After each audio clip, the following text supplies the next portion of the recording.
அண்ணா பல்கலைக்கழக மாணவி பாலியல் வன்கொடுமை வழக்கில் கைதாகியுள்ள ஞானசேகரன் திமுக-காரர் இல்லை. சட்ட அமைச்சர் ரகுபதி திட்டவட்டம். அடிப்படை உறுப்பினர் கூட இல்லை. ஆனால் சில ஊடகங்களிலே அவர் திமுகவை சேர்ந்தவர் என்பது போலவும் மாணவர்களுடைய ஒரு துணை அமைப்பாளர் என்பது போலவும் அங்கே செய்திகள் வந்திருக்கின்றன. ஞானசேகரனுக்கும் எங்களுக்கும் எந்த விதமான தொடர்பும் இல்லை என்பதை முதலிலே நான் தெரிவித்துக் கொள்ள கடமைப்பட்டிருக்கின்றேன். துணை முதலமைச்சருடன் போட்டோ எடுத்துக்கொண்டாலே அவர் திமுக-காரரா என அமைச்சர் ரகுபதி கேள்வி. துணை முதலமைச்சரோடு அவர் இருப்பதை போன்ற ஒரு காட்சியை கொண்டிருக்கின்றார்கள். அதை நீங்கள் பார்த்தீர்கள் என்றால் தெரியும். துணை முதலமைச்சர் தள்ளி வருகிறார், இடையிலே ஒரு கேப், அதில் ஒருத்தர் கொடையோட கீழே நிற்கிறார். அதுக்கு அங்கிட்டு ஒரு ஆள் நின்று போட்டோ எடுத்திருக்கார். அப்படி நடந்து வரும்போது போட்டோ எடுப்பது எங்கேயுமே சகஜம்தான். அதை யாருமே தடுக்க முடியாது. ஞானசேகரன் சைதாப்பேட்டை தொகுதியைச் சேர்ந்தவன் என்பதால் அமைச்சர் மா சுப்பிரமணியத்துடன் போட்டோ எடுத்திருக்கலாம் என்றும் விளக்கம். அவரை பார்த்து நன்றி சொல்ல எவ்வளவு பேர் வரலாம், வாழ்த்து சொல்ல எவ்வளவு பேர் வரலாம். அந்த மாதிரி இப்போ என்ன சந்திக்க வர்றவங்க பூரா பேரும் நேர்மையானவங்களா நல்லவங்களான்னு தெரியாது. அதுபோல அப்படி வந்தவர்கள் தானே தவிர அவருக்கு எந்த விதமான தொடர்பும் கிடையாது, நட்பும் கிடையாது. அதிமுக ஆட்சியில் நடந்த பொள்ளாச்சி பாலியல் கொடூர சம்பவங்களைப் போல் தமிழ்நாட்டில் நடக்கவில்லை என அமைச்சர் ரகுபதி விமர்சனம்.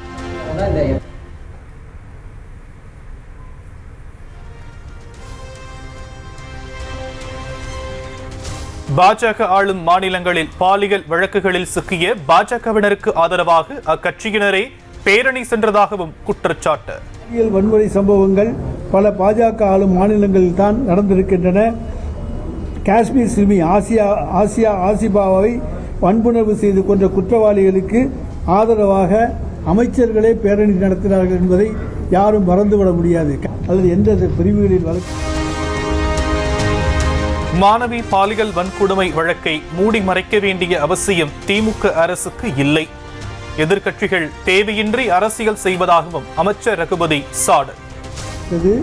இந்த வழக்கை மறைப்பதற்கான அவசியம் தலைவர் தளபதிக்கோ திமுக அரசுக்கோ கிடையாது. அவரை பொறுத்தவரைக்கும் அவர் திமுகவினுடைய அடிப்படை உறுப்பினர் கூட இல்லை. அண்ணா பல்கலைக்கழக மாணவி பாலியல் வன்கொடுமை செய்யப்பட்ட வழக்கின் அதிர்ச்சி தரும் FIR வெளியீடு. மாணவருடன் தனியாக இருந்ததை வீடியோ எடுத்து மிரட்டி ஞானசேகரன் வன்புணர்வு செய்ததாக பாதிக்கப்பட்ட மாணவி வாக்குமூலம்.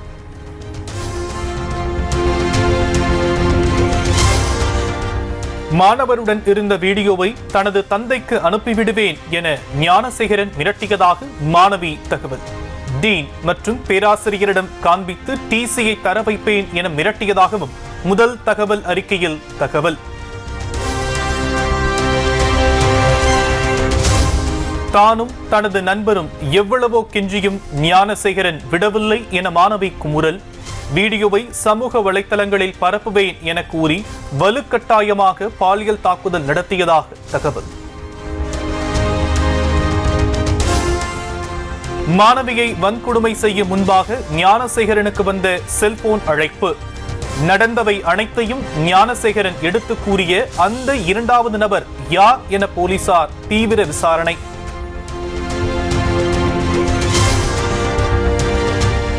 மாணவி பாலியல் வன்கொடுமை வழக்கு தொடர்பான FIR விவரங்களை எந்த முறையிலும் பகிரக்கூடாது. சமூக வலைத்தளங்களில் பகிர்ந்தாலோ ஒளிபரப்பினாலோ கடும் நடவடிக்கை எடுக்கப்படும் என சென்னை மாநகர காவல்துறை எச்சரிக்கை. மாணவி பாலியல் வன்கொடுமை செய்யப்பட்ட வழக்கில் குற்றவாளிக்கு விரைந்து தண்டனை. உயர்கல்வித்துறை அமைச்சர் கோபி செழியன் உறுதி. நாங்கள் பெருந்துணை பூர்வம் என்பதை தெரிவித்துக் கொள்கிறேன். விரைந்து நடவடிக்கை எடுப்பதற்கான நடவடிக்கை எடுக்கப்படுகிறது.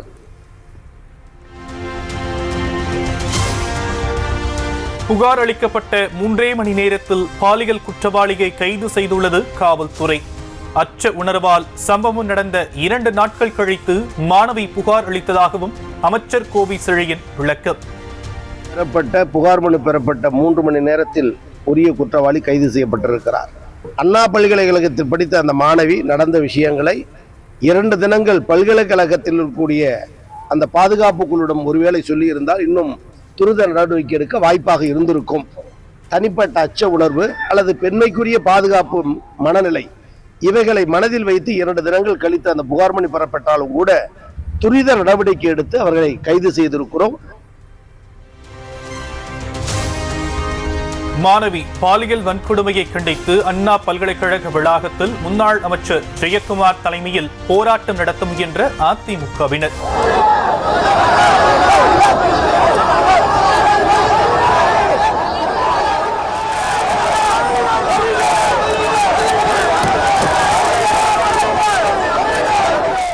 போலீசார் அனுமதி மறுத்ததால் கடும் வாக்குவாதம்.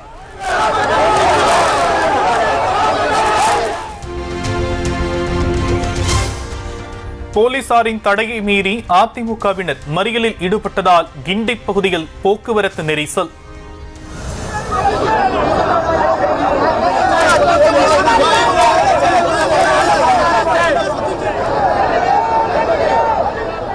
வாக்குவாதம் தள்ளுமுள்ளுவுக்கு இடையே போலீசாரின் கைது நடவடிக்கையால் பதற்றம்.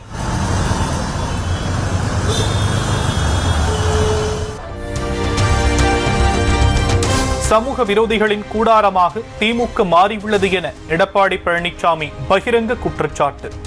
அண்ணா பல்கலைக்கழக வன்கொடுமை வழக்கில் சிக்கிய ஞானசேகரன் திமுகவை சேர்ந்தவன் என்பதை குறிப்பிட்டு காட்டும்.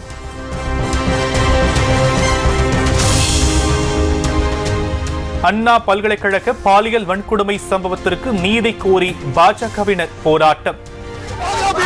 தமிழ்நாட்டில் இருக்க முடியாது. பெண்களுக்கு பாதுகாப்பு இல்லை, பெண்களுக்கு பாதுகாப்பு இல்லை. தமிழிசை சவுந்தரராஜன் தலைமையில் போராட்டம் நடத்தியவர்கள் வலுக்கட்டாயமாக கைது செய்தது காவல்துறை.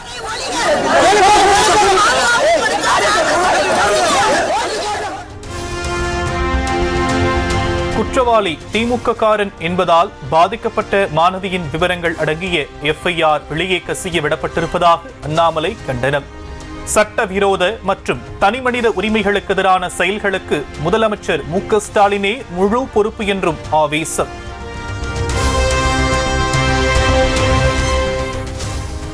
அண்ணா பல்கலைக்கழக வன்கொடுமை சம்பவம் நெஞ்சை பதற வைக்கிறது என திமுக MP கனிமொழி வருத்தம்.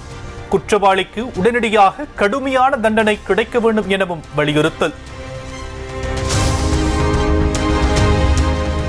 அண்ணா பல்கலைக்கழக மாணவி பாலியல் வன்கொடுமை வழக்கில் கைது செய்யப்பட்டுள்ள ஞானசேகரனுக்கு 15 நாட்கள் நீதிமன்ற காவல். சைதாப்பேட்டை நீதிபதி சுல்தான் அர்ஹான் முன்பு ஆஜர்படுத்தப்பட்ட நிலையில் உத்தரவு.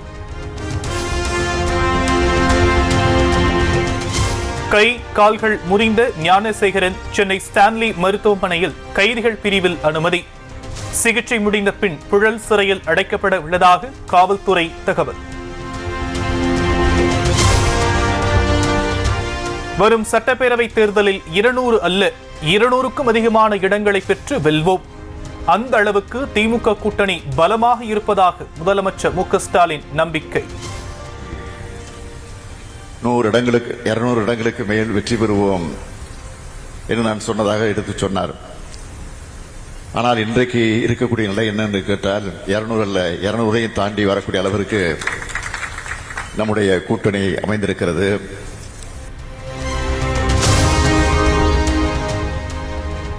மதுரை கள்ளழகர் மற்றும் மருதமலை சுப்பிரமணிய சுவாமி கோவில்களில் நாள் முழுவதும் அன்னதானம் வழங்கும் திட்டம் முதலமைச்சர் மு.க. ஸ்டாலின் தொடக்கி வைத்தார்.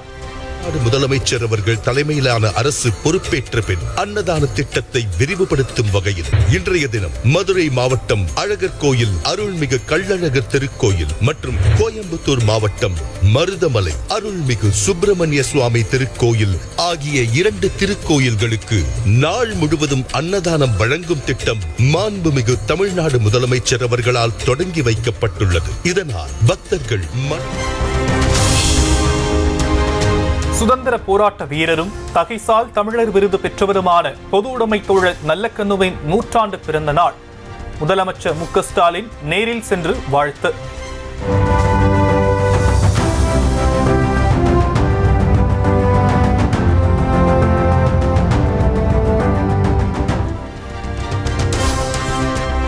திருவைகுண்டம் அரசு மருத்துவமனையை தரம் உயர்த்தி தோழர் நல்லக்கண்ணுவின் பெயர் சூட்டப்படும்.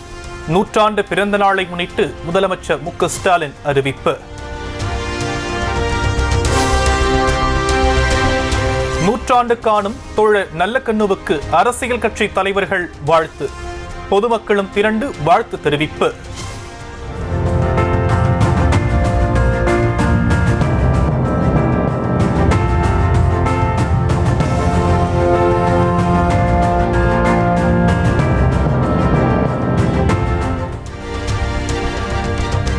மதுரை டங்ஸ்டன் சுரங்க உரிமையை ரத்து செய்ய கோரி போராடி வரும் மக்களை சந்தித்தார் பாமக தலைவர் அன்புமணி ராமதாஸ். அடையாளத்தை தொலைத்துவிட்டு அனாதையாக எங்கே செல்வது என ஆதங்கம். வாழ்ந்த மண் இது நம்முடைய அடையாளம். இது நமக்கு சோறு போடுற மண். இந்த மண்ணை அழிச்சிட்டு நாளைக்கு எங்க போய் சோறுக்கு அலைய போறோம்? அடையாளத்தை அழிச்சிட்டு எங்க போய் அனாதைகளா இருக்க போறோம்? இதெல்லாம் கடந்த காலத்துல பார்த்துட்டோம் நிறைய.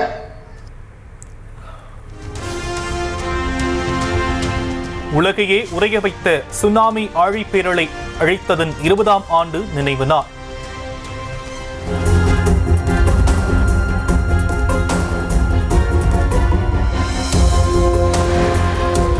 ஆண்டுகள் பல கடந்தாலும் மனதை நடுங்கச் செய்யும் பேரழிவு நிகழ்ந்த நாள் இன்று.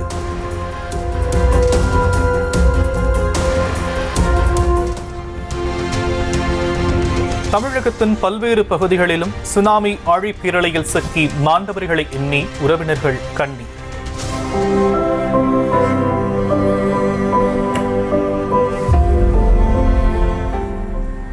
நினைவு ஸ்தூபிகளில் மலர் தூவியும் கடலில் பால் ஊற்றியும் கண்ணீர் அஞ்சலி.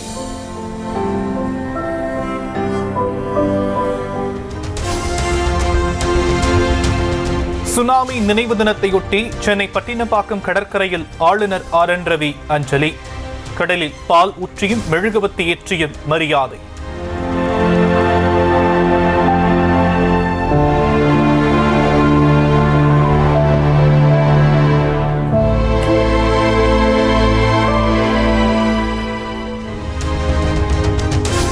உலக செஸ் சாம்பியன் குகேஷை பாராட்டிய நடிகர் ரஜினிகாந்த்.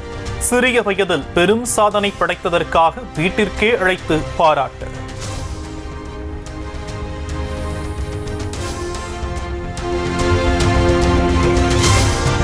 சென்னையில் ஆபரண தங்கத்தின் விலை சவரனுக்கு 200 ரூபாய் உயர்வு. ஒரு பவுன் 57,000 ரூபாய்க்கு விற்பனை.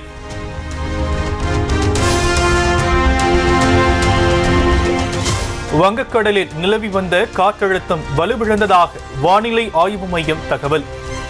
தமிழகத்தில் மிதமான மழை நீடிக்கும் எனவும் கணிப்பு.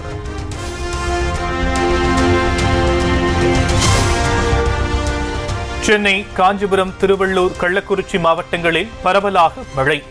காலையிலிருந்து விட்டு விட்டு பெய்வதால் குளிர்ந்த சூழல்.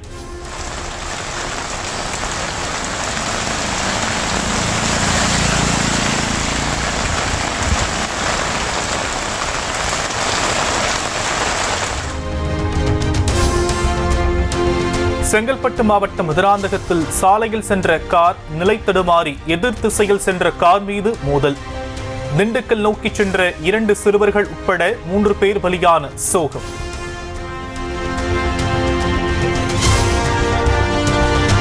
முதலமைச்சர் ரேவந்த் ரெட்டியை சந்தித்து பேசுகிறது தெலுங்கு திரையுலகம். அல்லு அர்ஜுனின் புஷ்பா பட விவகாரம் புயலை கிளப்பிய நிலையில் சந்திப்பு. ராஜஸ்தானில் 150 அடி ஆழ்துளை கிணற்றுக்குள் விழுந்த 3 வயது சிறுமியை மீட்க 3வது நாளாக தொடரும் போராட்டம். தேசிய மற்றும் மாநில பேரிடர் மீட்பு படை வீரர்கள் இரவு பகலாக தீவிர பணி. நெருப்பு குழம்பை கக்கை தள்ளும் கிளாவியா எரிமலை.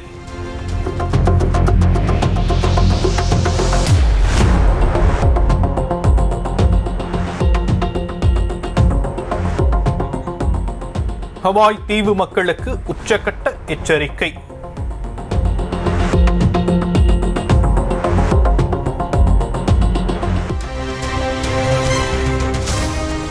ராமநாதபுரம் அடுத்த ரகுநாதபுரம் வல்லவை ஐயப்பன் ஆலய மண்டல பூஜை, பேட்டை துள்ளல் மற்றும் ஆராட்டு விழாவில் ஏராளமான பக்தர்கள் பங்கேற்பு.